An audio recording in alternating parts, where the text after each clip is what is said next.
बहुत तालियां बजाई थी आपने जब यह ऐलान हुआ था कि ब्लैक मनी बाहर से लाएंगे और 15 लाख रुपए आपके खाते में जमा कर देंगे। उसके बाद आप निराश हो गए। ब्लैक मनी आ नहीं रही है या आपके खाते में 15 लाख रुपए जा नहीं रहे हैं। तो हम आपको एक नई उम्मीद जगाते हैं।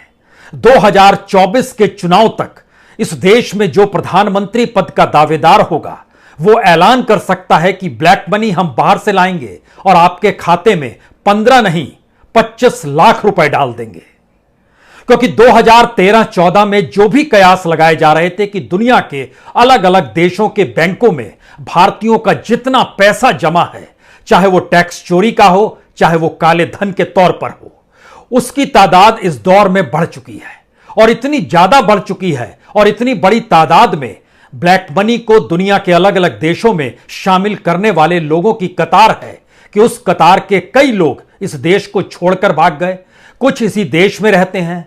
जो टैक्स चुराते हैं और बाहर पैसा लगाते हैं उसमें इस देश के नामी गिरामी लोग भी हैं। एक के बाद एक 2014 के बाद से या 2014 के पहले से ब्लैक मनी को लेकर दुनिया के अलग अलग देशों ने जो भी लिस्ट भारत सरकार को सौंपी, क्या आपने कभी किसी का नाम सुना है? क्या आपने इसको जानने की कोशिश भी की है कि वो कौन शख्स है, उसकी कितनी संपत्ति है जो बाहर के बैंकों में जमा है, बाहर के अलग अलग एस्टेब्लिशमेंट में अलग अलग कंपनियों के जरिए भारत में टैक्स चोरी के नाम पर और ब्लैक मनी को छुपाने के लिए टैक्स हेवन के तौर पर दुनिया के जहां जहां बैंकों में पैसा जमा है वह पैसा क्यों नहीं आ पाता है? तो 15 लाख नहीं 25 लाख लेने के लिए आप तैयार हो जाइए, क्योंकि आज जो हम सूची आपके सामने रख रहे हैं हो सकता है उसके सुनने के बाद आपके भीतर गुस्सा भर जाए। आप यह कहने लगे इस देश की जांच एजेंसी जांच नहीं करती है। आप यह भी कह सकते हैं सुप्रीम कोर्ट ने जिन बातों का जिक्र किया वो बातें क्या हवा हवाई हो गई। आप यह भी कह सकते हैं 2014 में जब मोदी सरकार आई थी तो पहली कैबिनेट की बैठक में ही उसने एक एसआईटी बनाई थी ब्लैक मनी को लेकर, लेकिन उसके बाद कोई नाम क्यों नहीं आ पाया? उसका सच यह है कि इस देश के भीतर में लगभग 8000 लोग ऐसे हैं जो पॉलिटिशियंस हैं, जो कॉरपोरेट से जुड़े हुए हैं, जो कारोबारी हैं, जो सेलिब्रिटीज हैं और उनके चेहरों को हर कोई पहचानता है। वो भारत के सिस्टम का हिस्सा भी हैं और उनका पैसा दुनिया के अलग अलग बैंकों में अलग अलग प्रतिष्ठानों में लगा हुआ है। और उसका आकलन करने की स्थिति में आज हम आपके साथ दस्तावेज लेकर बैठे हैं। पहले तो हम आपको यह बता दें कि दरअसल 2008 में पहली बार जब लिंचस्टाइन बैंक पेपर निकल कर आया था तो बीजेपी ने बड़ा शोर मचाया था। मनमोहन सिंह सरकार नामों को छुपा रही है।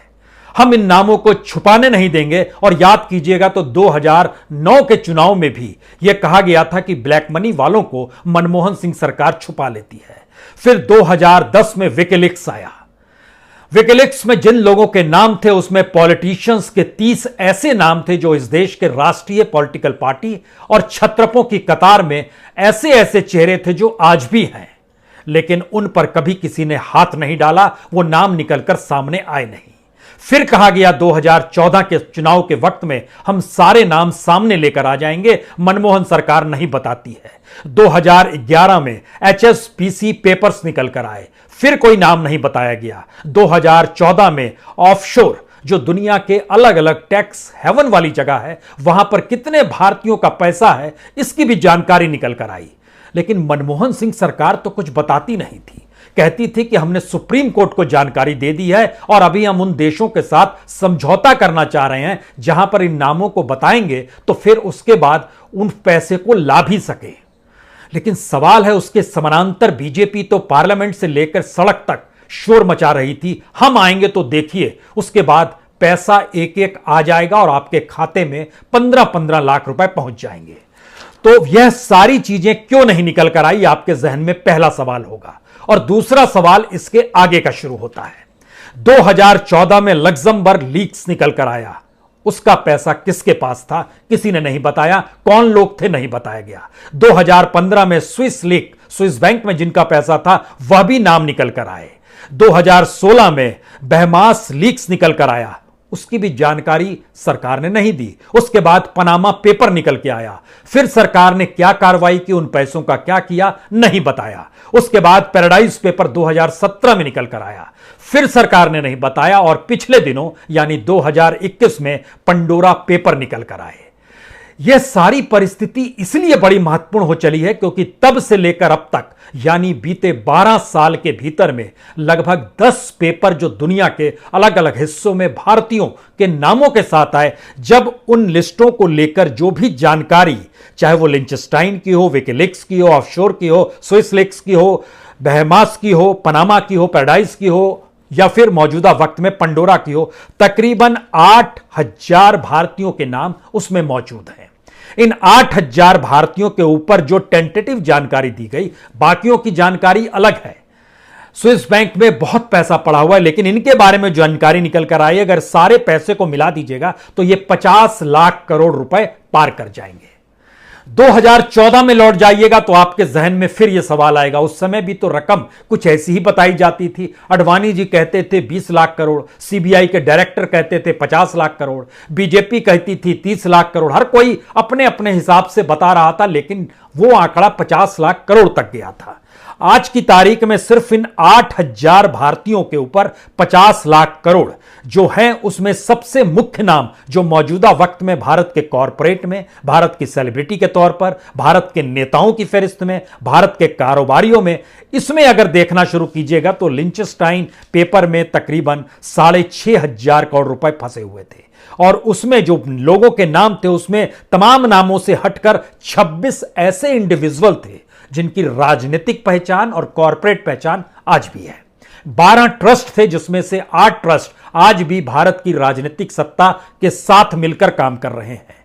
विकिलीक्स में 985 लोगों का नाम, और इन 985 लोगों के जरिए तकरीबन 12 लाख करोड़ का जिक्र था, जो स्विस बैंक में भी पैसा रखा गया था। बहमास पेपर में 475 लोगों का नाम जो 2016 में निकल कर आया। जो HSBC में था उसमें 1100 भारतीयों के नाम थे। पनामा पेपर में 500 लोगों के नाम थे।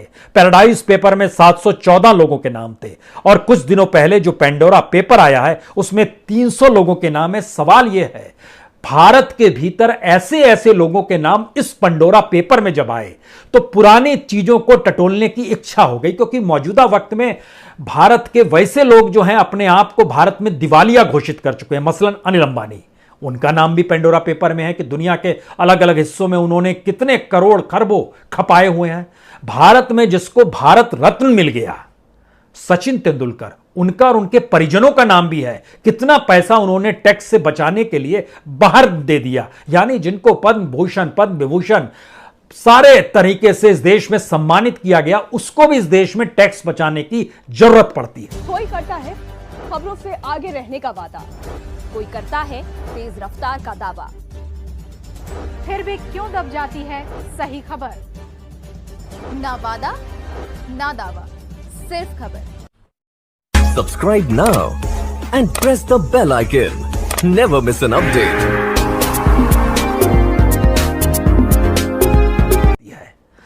उसके बाद देखिएगा तो देश के टॉप मोस्ट जो रईस लोग हैं उसमें एक नाम विनोद अडानी का भी है। जी, उस अडानी के भाई हैं ये, और देश के टॉप मोस्ट 10 रईसों में, और इनकी नेटवर्थ इस दौर में बढ़ी है, उनका नाम भी शामिल है। सवाल सबसे बड़ा यह हो चला है, क्या यह कह के चुप रहा जा सकता है जब इतनी बड़ी तादाद में इस देश के भीतर से लोग बाहर पैसा भेज देते हैं, यहां पर टैक्स चोरी करते हैं, उस देश में जो एक गरीब देश के ये लोग रईस लोग हैं।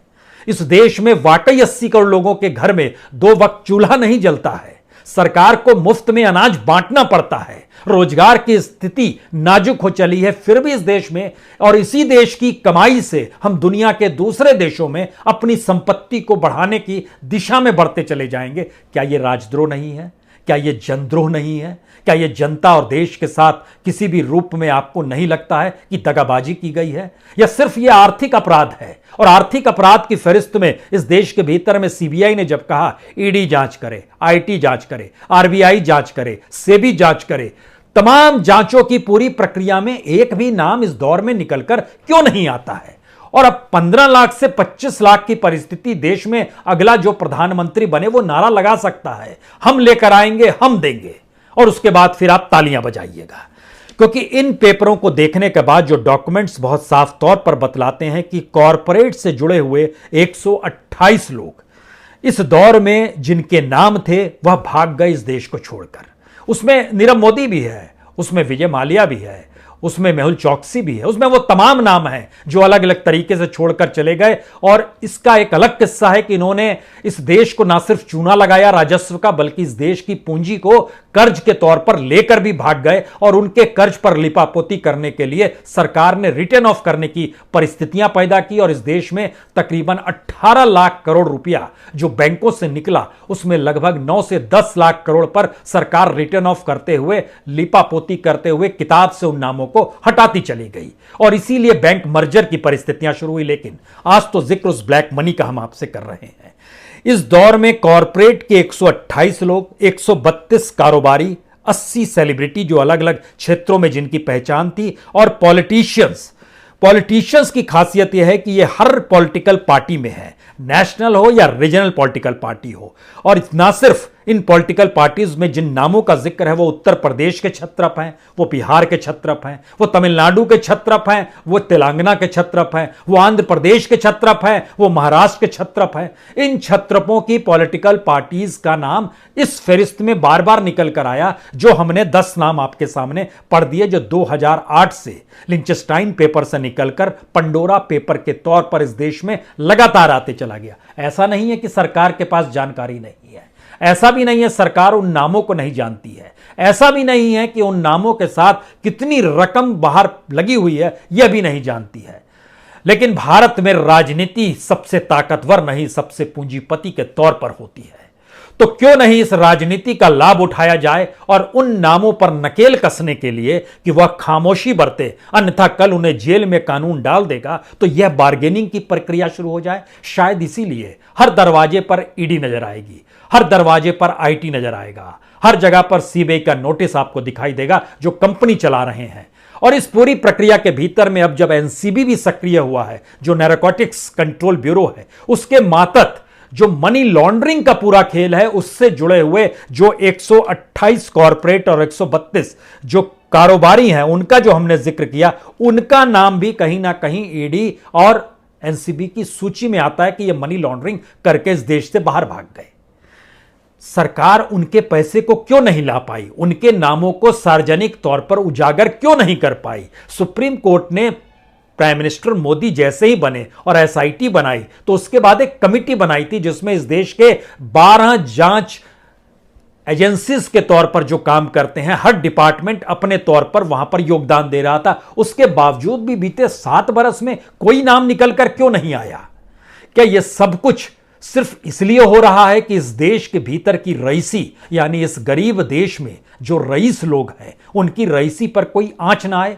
क्योंकि अतः पैसा भारतीय राजनीति में आया, अतः पॉलिटिकल फंडिंग भारतीय राजनीति में हुई, इतनी इससे पहले कभी नहीं हुई थी। इतनी रईसी इस देश के भीतर में होती चली गई कि उसका कोई आप हिसाब नहीं लगा सकते हैं। और अगर हिसाब लगाना भी चाहें तो आपको जानकर हैरत होगा कि जितना पैसा इस दौर में नेशनल पॉलिटिकल पार्टीज के पास अज्ञात सोर्सों से भी आया, यानी उस सोर्स की जानकारी नहीं है, उसकी भी कीमत का जब आप एनालिसिस करना शुरू कीजिएगा तो वो हजारों करोड़ में है।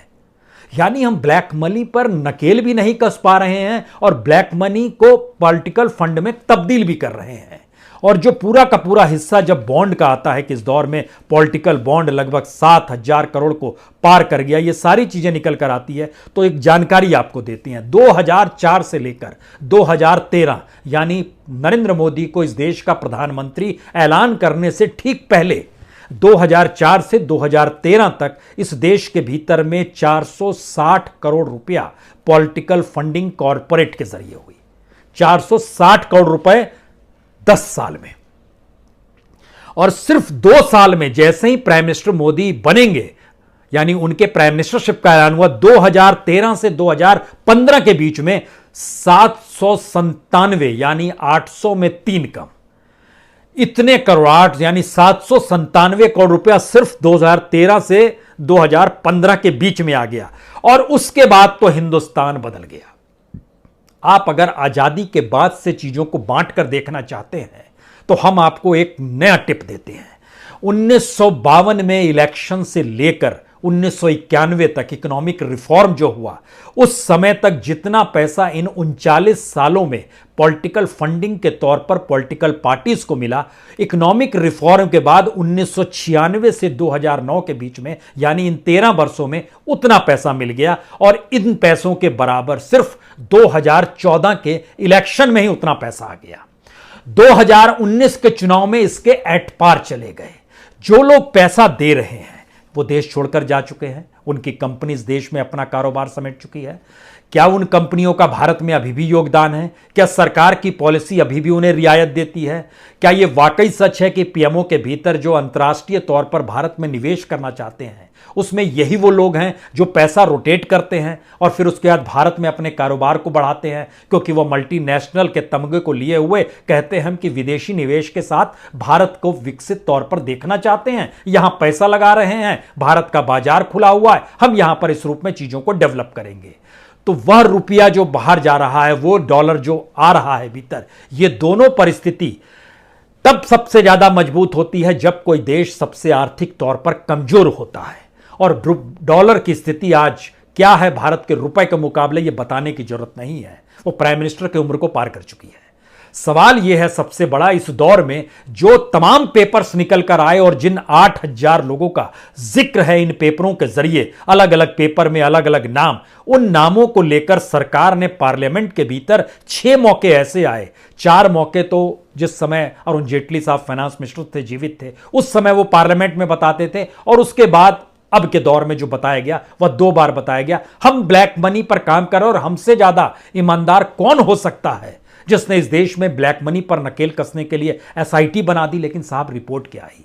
बंद लिफाफे में किनका नाम था जो मनमोहन सरकार ने सुप्रीम कोर्ट को सौंपा, और आपने क्या उसको भी राष्ट्रीय सुरक्षा के तहत यह कह दिया कि इस नामों को उजागर नहीं किया जा सकता है, या फिर यह कह दिया कि इस देश की इकोनॉमी में उस ब्लैक मनी का एक बड़ा योगदान होगा, और जब तक हम इसकी बात की पुष्टि ना कर लें कि वो पैसा सुरक्षित वे में भारत में कैसे आएगा, तब तक हम इन नामों को उजागर नहीं करेंगे, अन्यथा वो भाग जाएंगे। कमोवेश ऐसे ही तर्क दिए जाते हैं जो पेगासस में भी दिए गए। नेशनल सिक्योरिटी का मसला है, नेशनल इकोनॉमी का मसला है, हर चीज राष्ट्रीयता से चीजें जुड़ती चली गई। जब ये बातें जुड़ती चली गई तो फिर इन नामों पे और गौर कीजिए और इस बात को समझिए कि जो नामों का जिक्र हम आपसे कर रहे हैं उसमें इस देश की 6 ऐसे नेशनल पॉलिटिकल पार्टीज हैं जिनका योगदान भारतीय की राजनीति में बाखूबी रहा है और मौजूदा वक्त में खूब है। जो छत्रपों की तादाद है और उनके जरिए जो पैसा लेने का जिक्र है, उनकी तादाद भी इस दौर में कोई है। कमोवेश सबके चेहरे हैं, सबके पहचान है, सारी परिस्थितियों के साथ हैं। इस देश के भीतर में जो अज्ञात सोर्स से पैसा आता है वो कितना पैसा आएगा, जरा कल्पना कर सकते हैं। 14,651 करोड़ रुपए अज्ञात सोर्स से पैसा आ गया, यानी जो पैसा दे रहा है उसकी जानकारी कभी नहीं दी जा पाएगी। इलेक्शन कमीशन भी मांगता है पॉलिटिकल पार्टी से, यह अज्ञात सोर्स से पॉलिटिकल पार्टीज के पास पैसा गया। यह कैसे संभव है कि कोई भी आदमी यह बताए नहीं कि जैसे वो भक्ति भाव में डूबा हुआ है और भगवान को अर्पण कर रहा है, इसी तरीके से वो पॉलिटिकल पार्टी को पैसा दे रहा है और कह रहा है मेरा नाम मत बताना, मेरा नाम मत बताना, या बताओगे भी तो तुम्हारे लिए बता देते हैं ये मेरा नाम है लेकिन मेरे नाम का कहीं जिक्र ना होगा। अज्ञात सोर्स से पैसा, और उसकी तादाद 14,651 करोड़ रुपए। कोई करता है खबरों से आगे रहने का वादा, कोई करता है तेज रफ्तार का दावा, फिर भी क्यों दब जाती है सही खबर? ना वादा ना दावा, सिर्फ खबर। Subscribe now and press the bell icon. Never miss an update.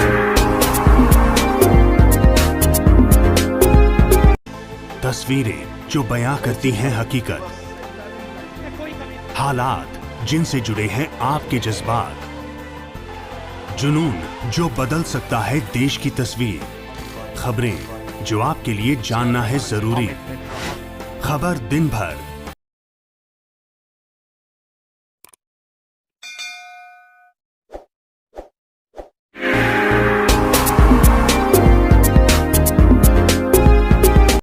सबसे बड़ा सवाल यह हो गया कि भारत की इकोनॉमी क्या इतनी डामाडोल हो गई इस दौर में जो ब्लैक मनी पर टिकी हुई है, या फिर सत्ताधारियों की रईसी भी इस दौर में ब्लैक मनी पर ही टिकी हुई है क्या? यकीनन हम इनकार नहीं कर सकते हैं, क्योंकि सबसे बड़ी तादाद में कॉरपोरेट कारोबारी और सेलिब्रिटीज ने इसी दौर में भारत को छोड़ा है। सबसे ज्यादा पैसा इसी दौर में पॉलिटिकल फंडिंग के तौर पर आया है। जो खास तौर से इलेक्ट्रोल बॉन्ड है, उसमें तो देश की सीमा भी खत्म हो गई। बाहर के लोग भी पैसा लगा सकते हैं, पैसा ले सकते हैं। क्या रुचि होगी समझ में नहीं आता है। जो टैक्स हेवन की कंट्रीज हैं, वो ब्रिटेन में भी है, वो सिंगापुर में भी है, वो दुबई में भी है। ये तमाम जगहों पर भारत सरकार के अपने समझौते भी हैं।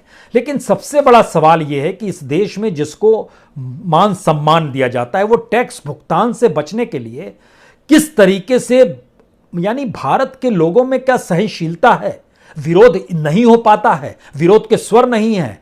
और यह सिर्फ वाकई आर्थिक अपराध नहीं है, जब इन बात का हम आपसे जिक्र कर रहे हैं कि यह जनद्रोह है, राष्ट्रद्रोह है, क्योंकि यकीनन इस देश के भीतर का सच यह है कि इस देश की पार्लियामेंट के भीतर में हर एक कुर्सी के बाद जो सांसद बैठा है वो दागी है।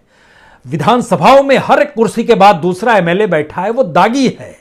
और उसका जो पैसा है और उसकी जो संपत्ति और उसको जो बनाने की प्रक्रिया है, वह तो एक रूप में हमको बैंक बैलेंस के तौर पर नजर आती है, जो औसतन 5 बरस के भीतर में 100% बढ़ जाता है।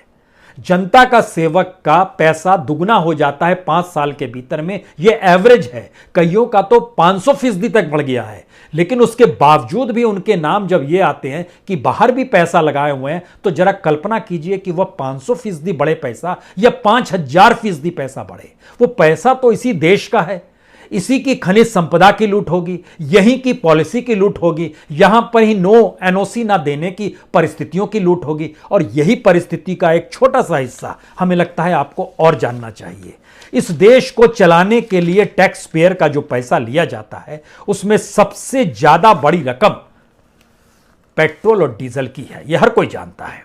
लेकिन क्या आपने कभी यह सोचने की कोशिश की कि जब मोदी सरकार सत्ता में आई थी, उस वक्त पेट्रोल डीजल की कितनी कमाई इनको हो रही थी और आज की तारीख में कितनी? एक्साइज ड्यूटी से कल्पना कीजिए, जब मोदी सरकार, मनमोहन सिंह सरकार जा रही थी, उस वक्त 72,160 करोड़ रुपए एक्साइज होता था, पूरे पेट्रोल डीजल का मिला के यह कमाई थी।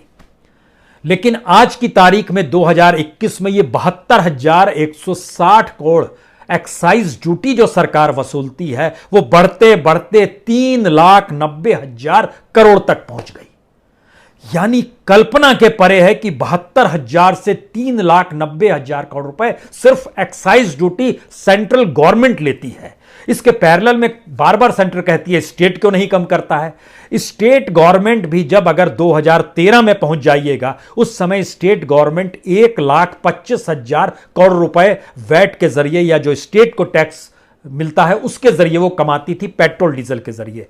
वह 1.25 लाख करोड़ रुपए बढ़कर 2 लाख करोड़ तक पहुंचा है और यहां पर 72,000 करोड़ से बढ़कर 3,90,000 करोड़ तक पहुंचा है। सिर्फ इतना सच नहीं है, सबको इसमें कैसे शामिल कर लेना है, हमने सोचा कि जरा इसका ढांचा भी निकाला जाए। और आपको जानकर हैरत होगी, जो डॉक्यूमेंट्स हमारे पास हैं उसमें पता चला कि इस देश के भीतर में 60,799 पेट्रोल पंप हैं। अब उसमें यह मत सोचिएगा कि इंडियन ऑयल के पास 26,850 हैं, भारत पेट्रोलियम के पास 14,675 है, हिंदुस्तान पेट्रोलियम के पास 14,161 है। महत्वपूर्ण ये नहीं है, महत्वपूर्ण यह है कि जो पेट्रोल पंप चलते हैं उन पेट्रोल पंप के मालिक कौन है। 60,799 पेट्रोल पंप में से जानकारी निकल कर आई कि लगभग 30,966 पेट्रोल पंप के मालिक जो हैं वह पॉलिटिकल पार्टी या पॉलिटिकल परिवारों से जुड़े हुए हैं। ठीक वैसे ही जैसे देश के गृह राज्य मंत्री अजय मिश्रा जो हैं, उनके बेटे आशीष मिश्रा जो किसानों के ऊपर किस अहंकार में गाड़ी और किस तेवर के साथ गाड़ी से रौंचे चले गए, वह भी एक पेट्रोल पंप चलाते हैं। तो इस देश में पॉलिटिकल नेताओं के पास और उनके परिवारों के पास 30,966 पेट्रोल पंप हैं, देश के कुल 60,799 पेट्रोल पंप में से। यह इस देश की राजनीति है।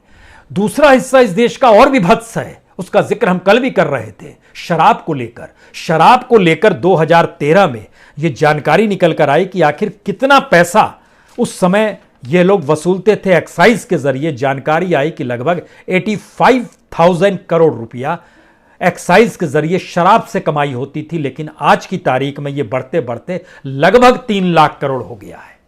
अब कल्पना कर रहे हैं इस देश के भीतर में, जहां पर एक वक्त का चूल्हा जला पाने की परिस्थिति ना हो, जहां सरकार 80 करोड़ लोगों को 5 किलो अनाज फ्री में देने की परिस्थितियों को देख रही हो और इस देश की गरीबी को देख रही हो।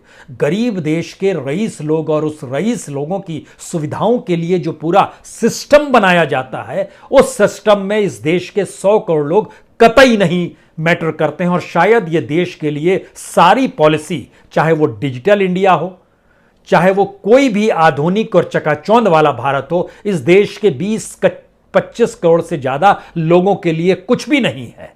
बाकी लोग कीड़े मकोड़े की तरह जिंदगी जिए, सरकार पर आश्रित रहें और उनका महत्व एक बराबर का चुनाव के वक्त वोट देने के तौर पर होगा और वहां भी वो वोट हम आपके अनुकूल कराने की परिस्थितियों को पैदा कर लेंगे, क्योंकि पेट भरना महत्वपूर्ण है, कुछ पैसे जेब में होने चाहिए। इन परिस्थितियों में अगर यह देश चल रहा है तो जरा कल्पना कीजिए, क्या वाकई ताली बजाई जा सकती है कि 15 लाख रुपए काला धन जो देश में आता वो मिलेगा और आने वाले वक्त में वो बढ़ते बढ़ते 25 लाख तक हो जाएगा।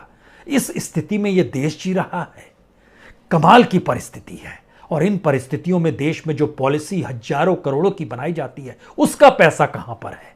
और इस देश में जो अपने तौर पर डेवलपमेंट शब्द निकल कर आता है, वो डेवलपमेंट शब्द दरअसल ब्लैक मनी के डेवलपमेंट को लेकर है, क्योंकि स्विस बैंक की अपनी रिपोर्ट हो, यूएनबीसी की रिपोर्ट हो या फिर एचएसबीसी की रिपोर्ट हो, लिचेनस्टाइन पेपर के बाद और विकीलीक्स के बाद ऑफशोर को लेकर जो दुनिया भर की रिपोर्ट्स है कि ऑफशोर में दुनिया में सबसे ज्यादा पैसा भारतीयों का ही लगा हुआ है।